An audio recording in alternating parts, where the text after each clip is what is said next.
오늘도 수요예배를 함께 하신 여러분 주님으로 환영합니다. 우리 이 시간 보라 너희는 두려워 말고 함께 우리의 믿음을 고백하며 나가겠습니다.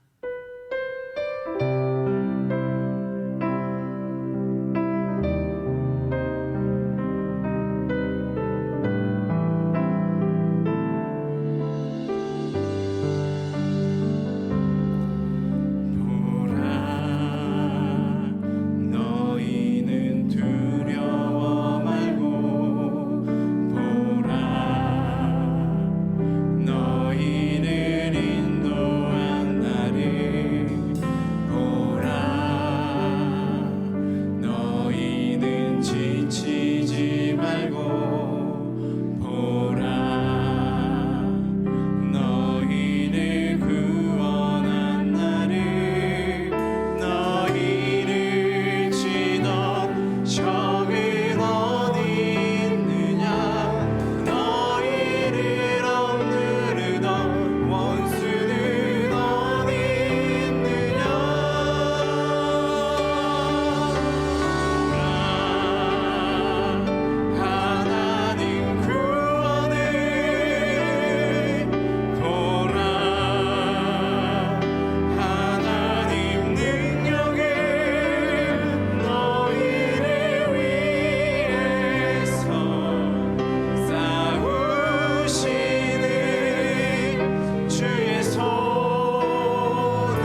기도하기 원합니다. 하나님 아버지, 우리가 주님 안에 있기에 우리에게 어떠한 두려움도 없습니다. 아버지 안에 주님만을 바라보면서 우리 모든 삶 주님께 맡겨드리면서 매일매일 하루하루 살아가는 내가 되게 하여 주시옵소서라는 고백으로 우리 시간 다 함께 기도하며 나갑니다. 기도하겠습니다. 하나님 감사함을 드립니다. 아버지 하나님, 내가 두려워하지 않습니다. 아버지 하나님, 온전히 주님을 바라볼 때 내가 두려워하지 않습니다. 나를 인도하시는 아버지 하나님, 나를 구원하시는 그 주님만을 바라보니 아버지 함께 해주시고 주님 인도하여 주시옵소서. 아버지 주님의 인도하심 믿고 나갈 때 아버지 내가 넉넉히 세상을 이김을 믿고 나가오니 아버지 함께 해주시고 주님 인도해 주시고 온전히 주님만 붙들고 나가니 우리 모두가 될 수 있도록 주님 채워주시옵소서. 나에게 그러한 믿음 허락하여 주시고 온전히 주님을 바라볼 수 있는 담대한 마음을 허락하여 주시옵소서. 주님만 나의 구원이십니다. 주님만이 나의 힘이시며 산성이시오니 주님을 오늘 주님만 바라고 나가니 우리가 내가 될 수 있도록 내가 될 수 있도록 채워주시고 함께하여 주시옵소서. 역사하시옵소서.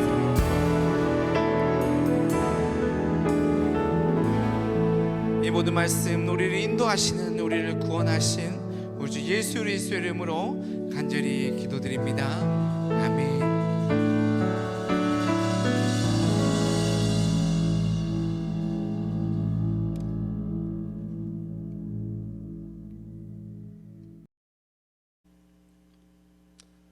사랑하는 성도 여러분, 평안하셨는지요? 부활주간 셋째 날 수요일 저녁입니다. 오늘도 하나님께서 말씀을 통해서 은혜 주실 것을 기대합니다. 오늘 우리에게 주시는 하나님의 말씀은 고린도전서 15장 11절에서 19절입니다. 제가 봉독해 드리겠습니다. 그러므로 나나 그들이나 이같이 전파하매 너희도 이같이 믿었느니라. 그리스도께서 죽은 자 가운데서 다시 살아나셨다 전파되었거늘 너희 중에서 어떤 사람들은 어찌하여 죽은 자 가운데서 부활이 없다 하느냐. 만일 죽은 자의 부활이 없으면 그리스도도 다시 살아나지 못하셨으리라. 그리스도께서 만일 다시 살아나지 못하셨으면 우리가 전파하는 것도 헛것이요 또 너희 믿음도 헛것이며 또 우리가 하나님의 거짓 증인으로 발견되리니 우리가 하나님이 그리스도를 다시 살리셨다고 증언하였음이라. 만일 죽은 자가 다시 살아나는 일이 없으면 하나님이 그리스도를 다시 살리지 아니하셨으리라. 만일 죽은 자가 다시 살아나는 일이 없으면 그리스도도 다시 살아나신 일이 없었을 터이요 그리스도께서 다시 살아나신 일이 없으면 너희의 믿음도 헛되고 너희가 여전히 죄 가운데 있을 것이요 또한 그리스도 안에서 잠자는 자도 망하였으리니 만일 그리스도 안에서 우리가 바라는 것이 다만 이 세상의 삶뿐이면 모든 사람 가운데 우리가 더욱 불쌍한 자이리라. 아멘.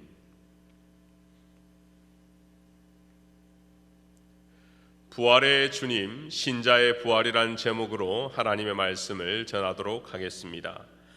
2021년 4월 현재를 살아가는 우리는 어느 시대보다 발전된 4차 산업시대를 살아가고 있습니다. 빅데이터, 인공지능이라 불리는 아주 신기한 단어들을 우리가 가지고 있는 스마트폰으로 쉽게 열람하고 검색하고 있다는 것이죠. 이제 모더나와 화이자, 얀센 백신이 많이 유통되면서 점점 마스크를 벗는 사람도 많아지고 또한 도로에 보면 차가 막히며 예전 일상으로 돌아가는 듯이 보입니다. 하지만 그럼에도 또 어떤 변이된 바이러스가 발생할지 또는 어떤 일들이 우리가 알지 못하는 두려움 가운데 나타날지 불안한 상황도 마찬가지로 있습니다. 신기술을 경험하고 있지만 이 불안함도 동시에 가지고 살아가는 것이 현대 사회를 살아가는 저와 여러분입니다. 모두에게 분명하게 다가올 미래가 하나 있습니다. 그것은 죽음입니다. 수많은 백신을 맞고 많은 영양제를 섭취한다고 해도 우리는 죽습니다. 사람에 따라 조금 다르겠지만 어떤 이에게는 조금 빨리 다가오고 어떤 이에게는 조금 더디게 오는 수준일 뿐이지 정도의 차이는 있지만 우리 모두는 죽는다는 것이 기정사실입니다. 그렇다면 실제로 죽음을 준비하는 것이 얼마나 중요하고 얼마나 지혜로울까 한번 생각해 보았습니다. 여러분, 죽음을 어떻게 준비하고 있습니까? 제가 성도님들에게 이런 질문을 하면 어떤 분은 그렇게 말해요. 목사님, 저는 이미 레스토랑드의 빈내리 동산에 묘자리를 하나 구입해 놓았습니다. 또 어떤 분은 그렇게 말해요. 목사님, 저는 자녀들에게 내가 죽을 때 이렇게 해라 저렇게 해라 말해 놓았습니다. 또 어떤 분은 목사님, 장례 예배를 이렇게 진행해 주세요 하는 것이 우리의 죽음 준비입니다. 그렇기 때문에 저는 부활절 이후 3일 예배를 여러분들과 함께 드리면서 빈내리 성도에게 진짜 중요한 죽음 준비는 무엇이 있을지, 그리고 어떻게 준비해야 할지 나누고자 합니다. 먼저 노벨 문학상을 수상했던 영국의 시인 토마스 엘리엇은 이렇게 고백합니다. 죽음 자체가 두려운 것이 아니라 죽음이 끝이 아닐까봐 두렵다. 엘리엇은 세계 1차 대전을 경험했습니다. 그러면서 전쟁 때의 인간들이 죽음 앞에서 어떻게 행동하는지 수없이 목도한 것이죠. 그 두려움, 그 전쟁 속에서 그는 많은 군인들이 두려움으로 인해 몸과 정신이 피폐해지고 또한 반대로 영원한 것을 갈구하는 현상을 수많이 목도한 것이죠. 그렇기 때문에 그는 죽음이 끝이 아니라 또 다른 시작인 것을 깨달았습니다. 우리가 지난 종료주일 설교를 들으면서 예수님의 십자가상의 옆에 있던 두 행악자를 들어보셨을 것입니다. 한 강도는 죽음 앞에서도 예수님을 조롱하죠. 너가 그리스도가 아니냐? 너가 그리스도라면 나와 너를 구원해 봐라. 죽음이 끝인 줄 알았기에 그는 마지막 순간까지도 예수님을 조롱했습니다. 그러나 또 다른 강도는 다른 반응을 보이죠. 예수여, 당신의 나라가 임하실 때에 나를 기억하소서. 한편의 강도는 죽음이 끝인 줄 알았고 한편의 강도는 죽음 이후를 바라봤기 때문에 낙원에서 예수님을 만나게 된 것입니다. 그는 늦기는 했지만 그 순간 죽음을 준비한 것입니다. 오늘 우리가 읽은 본문 고린도전서 15장은 부활장으로 아주 유명한 장이죠. 하지만 길이가 너무나 길기 때문에 제가 짧은 구절만 읽었습니다. 신자에게 부활신앙이 얼마나 중요한지 계속 반복적으로 알려주는 장이 고린도전서 15장입니다. 오늘 이 설교를 마치시고 꼭 한번 정독으로 읽어보시기를 바랍니다. 지금 이 설교를 듣는 빈내리 교회 성도님들은 부활이, 예수님의 부활이, 우리의 부활이 기독교 신앙의 핵심인 것을 잘 알고 있습니다. 기독교는 그 태동부터 십자가와 부활이라는 두 기둥 위에 세워진 것이죠. 그래서 우리가 예수님을 믿는 신자다라는 것은 우리가 예수님의 십자가를 믿고 예수님의 부활을 믿는 성도라는 것을 대변해 주는 것입니다. 이번 주 부활절 홈커밍 선데이 예배를 함께 드리면서 느끼게 된 것이 있어요. 일부 예배 때 한 20분 전부터 깨끗하고 하얀 옷을 입은 성도님들이 몰려오기 시작했습니다. 이분들이 예배를 얼마나 사모하는지, 부활하신 주님을 얼마나 기뻐하는지 그 모습에서 알 수 있었습니다. 이 강단 앞에 서서 성도님들을 보는데 그 눈빛이 사모하는 눈빛이에요. 하나님의 사랑을 사모하고 오랜만에 교회에 나와서 함께 예배 드릴 수 있는 것에 감사하는 눈빛이었습니다. 2부 예배 때는 W2G 아이들과 함께 예배를 드렸는데요, 제가 그런 생각이 들었어요. 아이들이 떠드는 소리도 은혜가 된다라는 걸 깨달았습니다. 교회에 아이들이 있다는 것은 보배요, 교회에 아이들의 웃음소리를 들을 수 있다는 것은 우리에게 기쁨이 되었습니다. 산부 성도들은요, 1년 2주 만에 교회를 오게 되었습니다.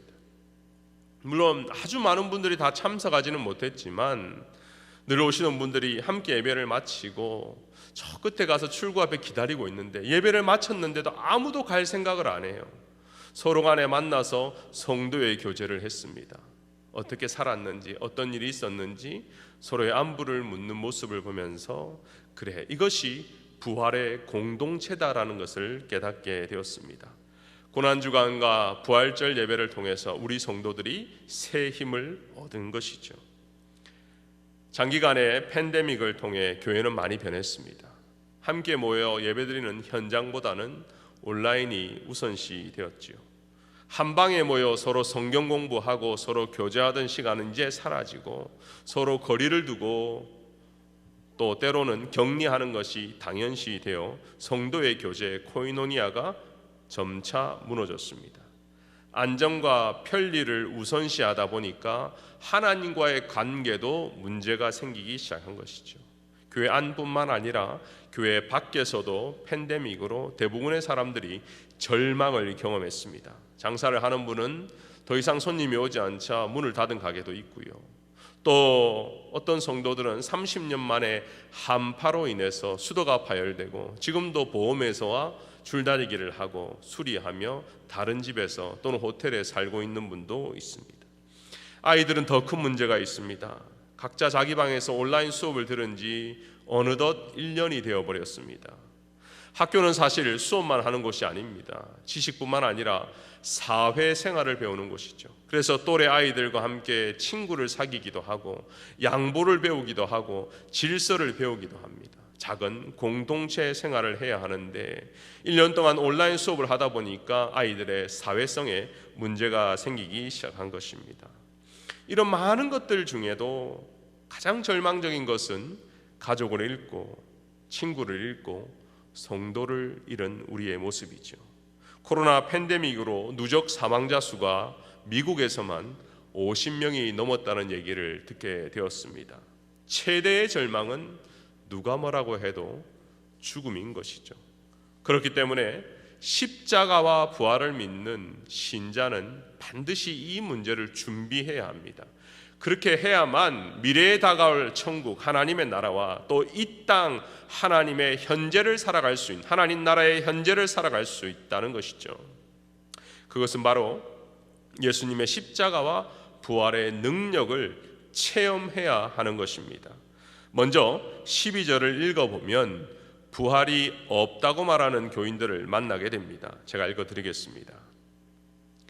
그리스도께서 죽은 자 가운데서 다시 살아나셨다 전파되었거늘 너희 중에서 어떤 사람들은 어찌하여 죽은 자 가운데서 부활이 없다 하느냐.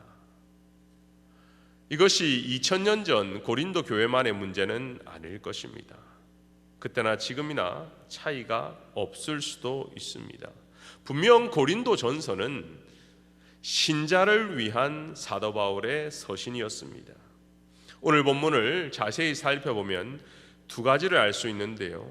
첫 번째는 예수님의 부활은 믿어도 신자의 부활은 믿지 못하겠다는 사람과, 두 번째는 예수님의 부활도 믿지 못하고 신자의 부활도 믿지 못하는 그런 사람들이 함께 있었던 것 같습니다. 사두개인들은 후자였습니다. 마가복음 12장에 보면 예수님과 사두개인들이 부활 논쟁을 하게 됩니다. 그들은 누구보다도 구약과 율법을 잘 아는 제사장 출신들이었지만 그들에게 부활 신앙은 없었습니다. 그래서 예수님께 도리어 이런 질문을 합니다. 형제가 7인 사람이 모두 차례로 자녀 없이 죽으면 7 형제의 부인으로 산 여자는 누구의 아내가 됩니까?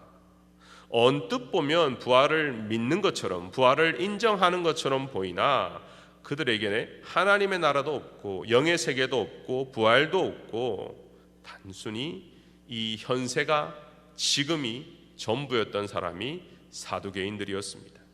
반면에 오늘 본문에 등장하는 고린도 교인들은 예수님의 부활을 인정하고 믿었습니다. 그리고 들었습니다. 하지만 자신의 부활, 신자의 부활은 믿지 않았습니다. 그래서 도리어 부활이 없다고 말하고 다녔습니다. 이렇게 생각한 이유는 고린도를 지배하는 헬라 철학과 헬라 문화 때문이었습니다. 제가 요한 1서를 1장 7절을 한번 읽어드리겠습니다. 예수 그리스도께서 육체로 임하심을 부인하는 자라 이것이 미혹하는 자요 적 그리스도라.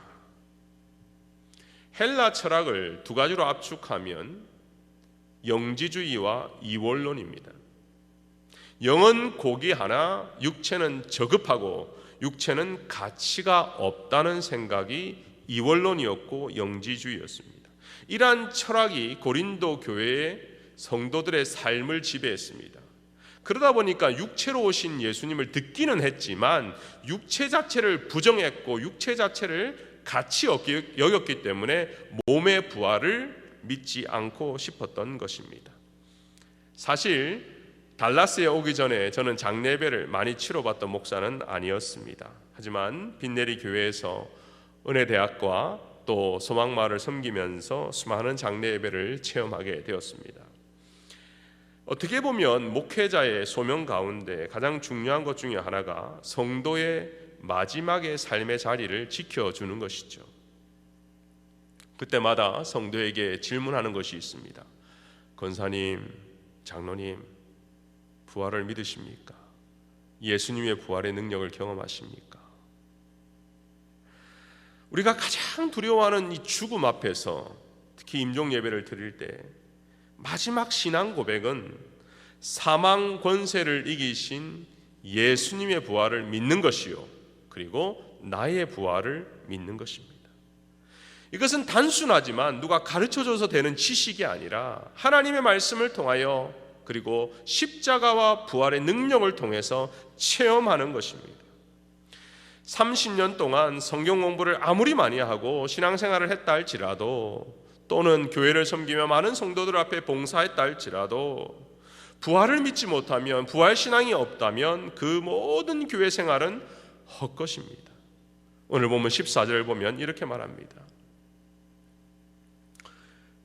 그리스도께서 만일 다시 살아나지 못하셨으면 우리가 전파하는 것도 헛것이요 또 너희 믿음도 헛것이요 헛것이며.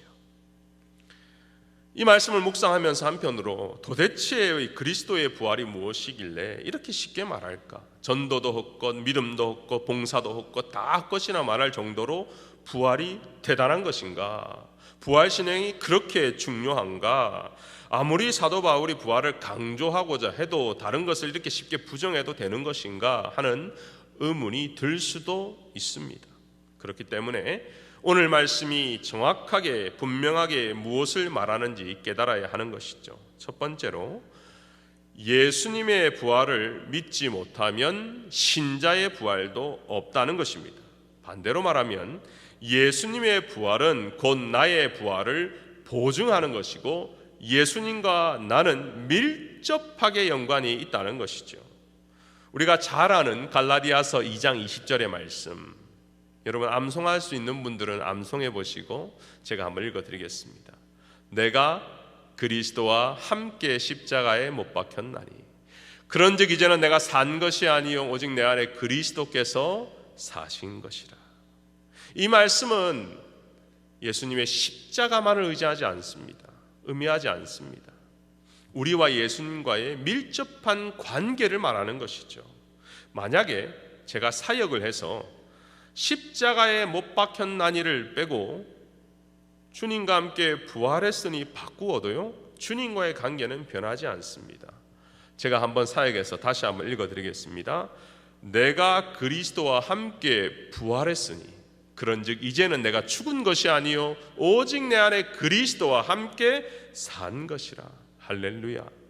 십자가와 부활은 따로 국밥이 될 수 없습니다. 예수님의 십자가의 부활은 곧 나의 십자가요 나의 부활이라는 것입니다. 그만큼 주님과 우리는 밀접하게 연결되어 있는 것이죠. 예수님의 부활 사건으로 인해 우리의 부활은 보증되었습니다. 여러분, 나사로는 죽었다가 살아났습니다. 간혹 뉴스를 보면 이와 비슷한 사례들을 우리가 듣긴 합니다. 하지만 시간이 지나면 또 죽는 것이 인간입니다. 그렇기 때문에 이것은 부활신앙이 아닙니다. 부활신앙은 썩지 않을 몸으로 영생을 누리는 삶입니다.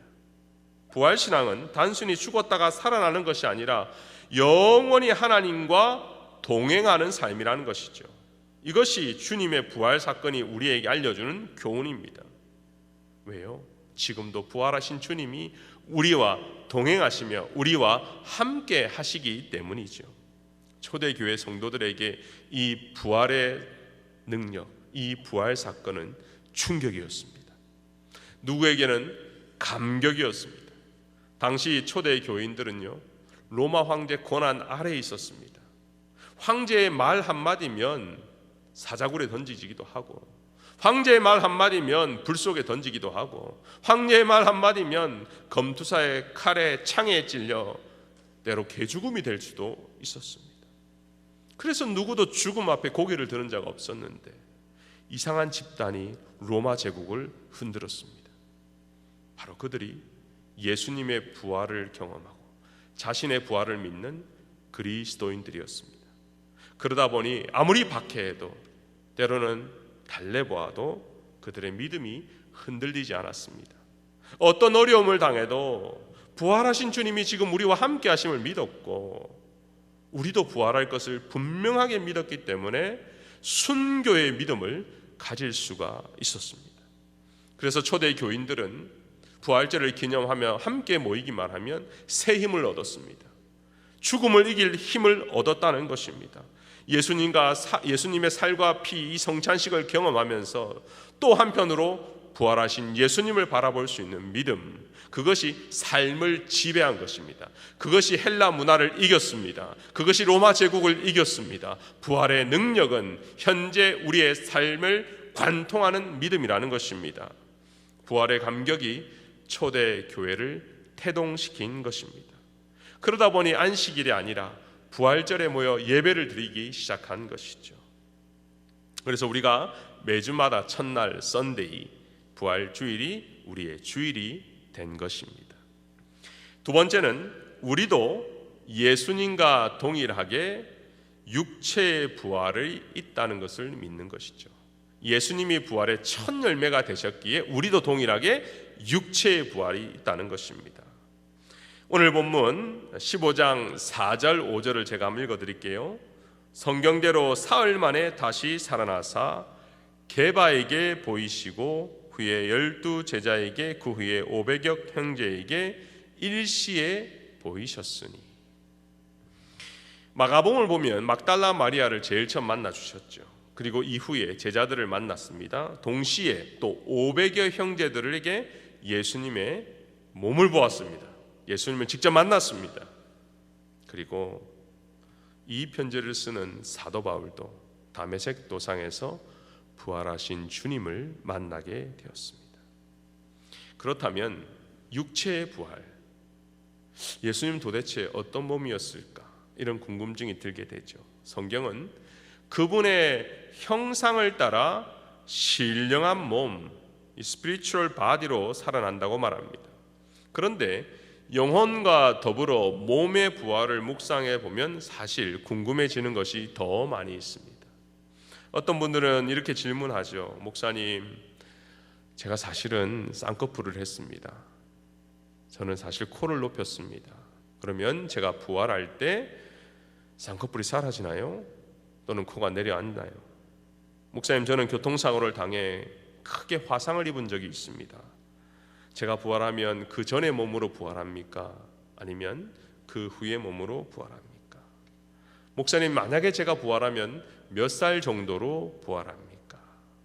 목회자로서 이런 질문을 듣게 되면 속으로 이런 질문을 다 하는가 그런 생각이 들지만 또 한편으로 진짜 육체의 부활, 몸의 부활을 믿기 때문에 이런 순박한 질문을 하시는구나 그런 생각을 하게 되었습니다. 제가 사복음서와 또 부활장이라 불리는 이 고린도전서 15장을 연구하고 또 수많은 신학자들이 쓴 글들을 보아도 정확하게 부활하신 예수님의 몸이 어떤 몸인지 저는 알 수 없습니다. 그렇기 때문에 성경이 말하는 핵심 요약을 알려드리면, 첫 번째로 우리가 부활할 때 썩지 않는 몸으로 부활한다는 것입니다. 이것은 안티에이징입니다. 더 이상 부패되거나 사라지지 않는 몸이죠. 그래서 고린도전서 15장 52절 53절은 이렇게 말합니다.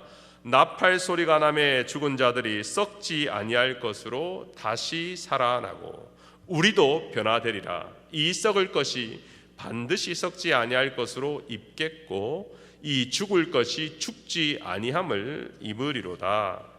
두 번째는 강한 몸입니다. 첫 번째 썩지 않을 몸이었다면 두 번째는 강한 몸입니다. 질병에 시달리거나 약한 육체가 아니라 건강한 몸으로 부활한다는 것이죠. 마지막으로 영광스럽고 신령한 몸으로 부활합니다. 육신의 몸은 육신의 생각과 정욕을 추구했지만 신령한 몸은 주님의 형상대로 영광스럽고 아름다운 몸이라는 것입니다. 그래서 43절에 이렇게 고백하죠. 욕된 것으로 심고 영광스러운 것으로 다시 살아나며 약한 것으로 심고 강한 것으로 다시 살아나며. 종합하면 부활의 날 우리는 그리스도의 형상을 입고 영혼과 몸이 완전한 육체로 부활하는 것을 믿으시기를 바랍니다. 마지막 세 번째로 부활하신 주님을 경험하면 지금 현재를 부활의 능력으로 살아갈 수 있습니다. 예수님의 제자들은 그들의 삶을 보면 때로 주님 앞에 자리 다툼을 한 적도 있었습니다. 그리고 가장 중요한 순간에 예수님을 부인하고 다 도망가 버렸습니다. 그리고 앞으로 어떻게 살아야 될지를 몰라 절망하며 자기 고향에서 숨죽여 지냈지요. 하지만 부활하신 예수님이 그들을 찾아가셨습니다. 그리고 이렇게 질문하셨어요. 너가 나를 사랑하느냐? 너가 나를 사랑하느냐? 너가 나를 사랑하느냐? 주님 앞에서 참된 용서를 회복하고 영혼이 회복되었습니다. 부활하신 주님을 만나자 그들은 가만히 있을 수 없었습니다. 예루살렘과 온 유대와 사마리아와 땅끝까지 이르러 예수님의 부활의 증인이 되었습니다. 오늘 우리에게 이 메시지를 주는 사도 바울도 원래는 종교적 열심이 누구보다 강한 사람이었습니다. 그가 갖춘 학벌, 그가 갖춘 출신 성분, 요즘 말로 말하면 스펙이 아주 대단한 사람이었죠. 하지만 그도 다메섹 도상에서 부활하신 주님을 만나게 되었습니다. 사울아, 사울아, 내가 어찌하여 나를 박해하느냐? 주여 누구시니까? 나는 네가 핍박하는 예수라. 전에 듣던 그를 직접 만났습니다. 그때부터 사울이 사도 바울로 변화되었습니다. 오늘 본문 8절에 보면 만삭되지 못한 자, 9절에 보면 가장 작은 자, 사도라 칭함받기 감당하지 못할 자. 부활의 주님을 만나기 전에는 출신 성분밖에 보이지 않았습니다. 학벌이 중요했습니다. 하지만 부활하신 예수님을 만나니까 그가 얼마나 강팍한 사람이었는지, 부활하신 주님을 만나니까 그가 얼마나 연약한 사람이었는지, 부족한 사람이었는지를 깨닫게 된 것입니다. 어떻게 보면요, 가장 연약할 때, 더 이상 내가 무엇을 할 수 없는 그 죽음 앞에 서 있을 때 우리는 부활의 능력을 경험하는 것 같습니다. 가장 우울하고 가장 연약할 때, 가장 힘들 때 여러분 부활하신 예수님을 기억하며 그 예수님을 바라보고 기도하고 찬양할 때 하나님의 부활의 능력으로 옷 입혀주시기를 축원합니다. 결론의 말씀을 드립니다. 예수님의 부활이 우리 모두에게 첫 열매가 되셨습니다. 이것은 우리와 예수님이 밀접한 관계가 있다는 것을 알려주는 본문이죠. 많은 사람들이 예수님의 부활의 몸, 그 육체를 보았듯이 우리도 건강하고 썩지 않을 신령한 몸으로 부활을 할 것입니다. 그리고 더 이상 우리는 이 부활신앙 앞에서 죽음을 두려워하지 않게 될 것입니다. 주님을 인격적으로 만나면, 부활하신 주님을 인격적으로 체험하면 우리의 내면이 변화됩니다. 제자들처럼 더 이상 숨어 지내는 것이 아니라 부활의 증인으로 나아갈 것입니다.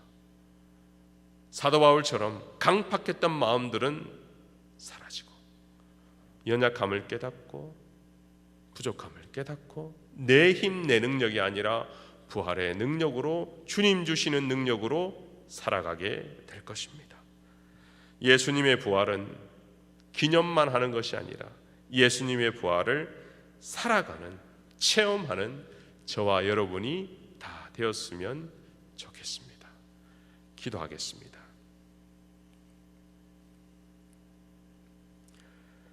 부활절을 맞이해서 모든 주일 예배를 현장 예배로 드리게 하시니 감사합니다. 부활의 기쁨을 누리며 성도들과 교제케 하시니 더욱 감사합니다. 예수님의 부활이 나의 부활이고 예수님의 십자가가 우리의 십자가임을 깨달았습니다. 주님, 십자가의 능력과 부활의 능력으로 이 땅을 담대하게 살아가게 하여 주옵소서.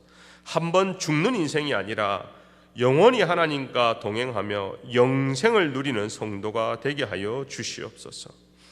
이 땅을 살아가면 두려움도 있고 고통도 있습니다. 특별히 환우들을 기억하여 주시옵소서. 수술을 앞두고 두려워하는 분들, 수술을 받고 싶지만 수술조차도 받지 못해 발을 동동 구르며 주님만 바라보는 성도들을 기억하여 주시고 긍휼히 여겨 주시옵소서. 약할 때 강함 되시는 부활의 주님, 우리의 연약한 육체, 연약한 믿음을 보시고 부활의 증인으로 승리하게 하여 주시옵소서. 축도하겠습니다. 이제는 부활하신 예수 그리스도의 은혜와 무한하신 하나님의 사랑과 보혜사 성령님의 감화감동 교통하심이 죽음을 이기는 부활신앙으로 살아가고자 하는 모든 성도들에게 이제로부터 영원토록 함께 있기를 축원하옵나이다. 아멘.